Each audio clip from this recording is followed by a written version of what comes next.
أعوذ بالله من الشيطان الرجيم بسم الله الرحمن الرحيم সূরা নাসর মদিনায় অবতীর্ণ আয়াত সংখ্যা 3 রুকু 1 أعوذ بالله من الشيطان الرجيم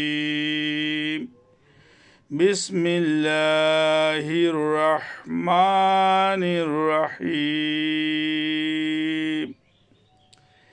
إذا جاء نصر الله والفتح ورأيت الناس يدخلون في دين الله أفواجا فسبح بحمد ربك واستغفره إنه كان توابا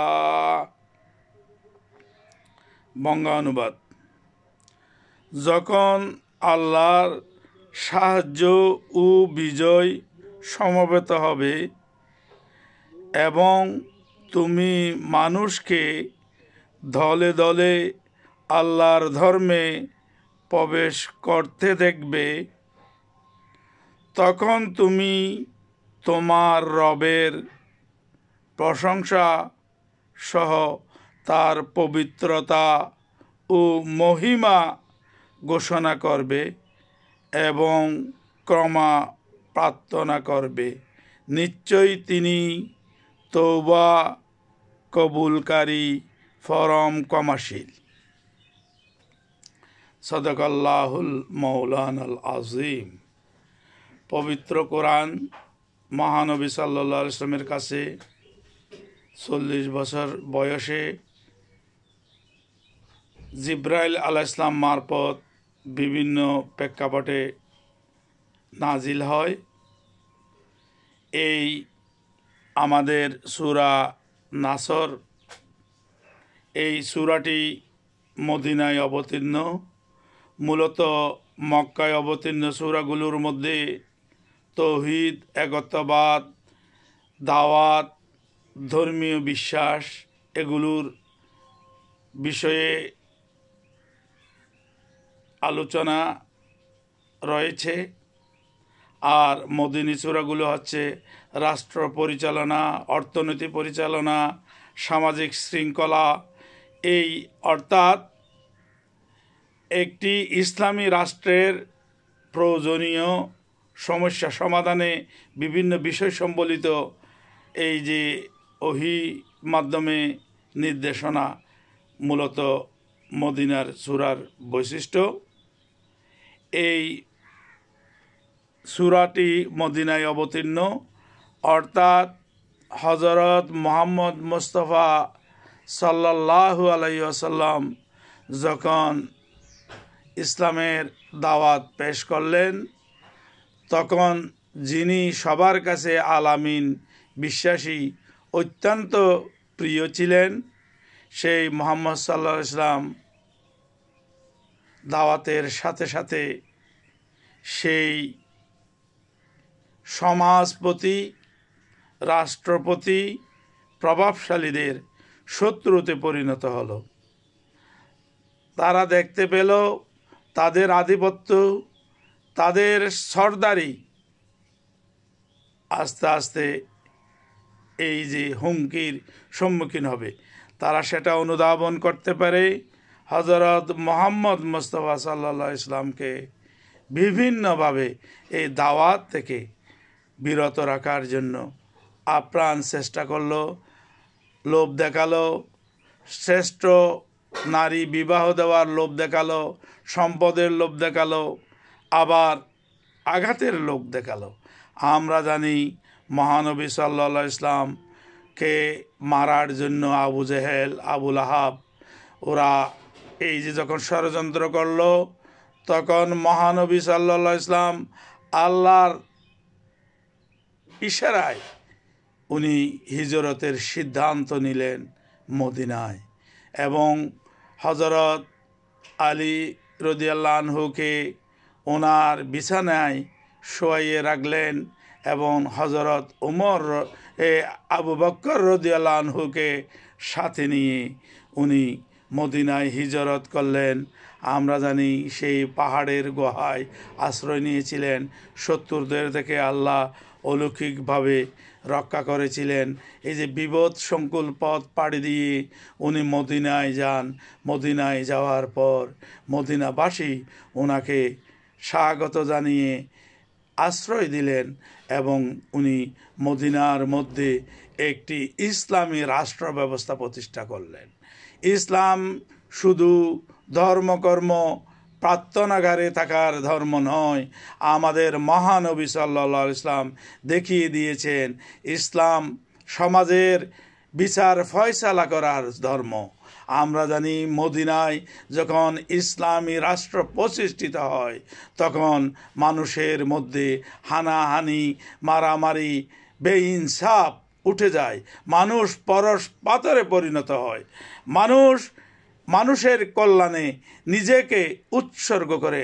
আমরা অনেক গল্প জানি, এই যে পরস্পর মানুষ একজন নিজেকে উৎসর্গ করে অন্যকে বাঁচানোর, এই যে ভাই ভাই পরস্পরের মধ্যে সম্পর্ক। এই যে আমাদের ইসলামের এই যে গুরুত্বপূর্ণ হাদিস আছে, লা ইয়াদহুলুল জান্নাতা কাতিউর রাহমি, রক্ত সম্পর্ক ছিন্নকারী জান্নাতে প্রবেশ করবে না। অথচ আমাদের সমাজে আমরা দেখি প্রভাবশালীদের সাথে আমরা সম্পর্ক রাখতে স্বাচ্ছন্দ্য বোধ করি, গরিব অসহায় আত্মীয় স্বজনকে পরিচয় দিতে আমরা হীনমন্যতা বোধ করি। অথচ আমাদের নবীর শিক্ষা হচ্ছে এই যে যারা নিকট আত্মীয়দেরকে এই যে সম্পর্ক রাখবে না তারা জান্নাতে প্রবেশ করবে না। এই ইসলামের এই ত্যাগের পরিপ্রেক্ষিতে যখন দলে দলে মানুষ ইসলামে অন্তর্ভুক্ত হতে লাগলো, তখন এই যে ইসলামের বিজয়ের সুবাতাস এই সূরার মাধ্যমে আল্লাহ মহানবী সাল্লাল্লাহু আলাইহি ওয়াসাল্লামকে জানিয়ে দিলেন এবং তিনি বললেন, যখন দলে দলে লোক ইসলাম কবুল করবে, আল্লাহর ইন্নাদ্দীনা ইনদাল্লাহিল ইসলাম, ইসলামই একমাত্র দিন, এতে কোনো সন্দেহ নাই। ওমা আরসালনা রাসূলাহু বিল হুদা ওয়া দীনিল হক লিইয়ুযহিরাহুম আলাদ্দীনি কুল্লিহিম ওয়া কাফা বিল্লাহি শাহীদা। অর্থাৎ ইসলামই একমাত্র দিন, এতে কোনো সন্দেহ নাই। আমি মহানবী সাল্লাল্লাহু আলাইহি ওয়াসাল্লামকে খুদা সত্য দিন সহকারে প্রেরণ করেছি এবং আল্লাহ ঘোষণা করেছেন ইসলামকে পূর্ণতা দান করেছেন। এই যে বিজয়ে যখন দলে দলে মানুষ আসবে, তখন তুমি মহান আল্লাহর প্রশংসা, এই যে মহান আল্লাহর এই যে পুরা পৃথিবীর পালনকর্তা রক্ষাকর্তা, তার প্রশংসা করবে, মস্তক অবনত করবে। এবং আরও এই সূরায় বলা হয়েছে আমাদেরকে শয়তান প্রতিনিয়তই নফসের কুমন্ত্রণায় আমরা পাপ কাজে লিপ্ত হচ্ছি, আমাদের মধ্যে ক্রমাগতভাবেই অন্যায় অসত্য বাসা বাঁধছে। এর থেকে মুক্ত হওয়ার জন্য আমাদেরকে তওবা করতে বলেছে এবং ক্ষমা প্রার্থনা করতে বলেছে। আল্লাহ হচ্ছে সেই মহান ক্ষমাশীল সত্তা, যার কাছে বারবার গেলে উনি অত্যন্ত আনন্দ বোধ করেন এবং ক্ষমা করে দেন। আমরা এই প্রসঙ্গে একটি হাদিসের মূল বক্তব্যটা আমি এখন উপস্থাপন করছি। যখন হাসরের দিন বিচারের পর এই যে ফয়সালা হয়ে যাবে, একজন বান্দা নরকে অর্থাৎ জাহান্নামী সাব্যস্ত হয়েছে এবং তাকে ফেরেশতারা ধরে জাহান্নামের দিকে নিয়ে যাচ্ছে, কিন্তু সে বারবার ফিরে ফিরে দেখতেছে। তখন তাকে প্রশ্ন করা হলো, তুমি বারবার কেন ফিরে ফিরে দেখতেছ? সে বলছে, আমি তো শুনেছি মহান আল্লাহ হচ্ছে রহমাতুল্লিল আলামিন। তিনি হচ্ছেন দয়ার সাগর, করুণার সাগর। আমি বারবার ফিরে ফিরে দেখছি আমার এই করুণ পরিণতি না বুঝে আমি পৃথিবীতে যে অন্যায় অবিচার করেছি তার শাস্তি আজকে আমার যোজকে যেতে হচ্ছে।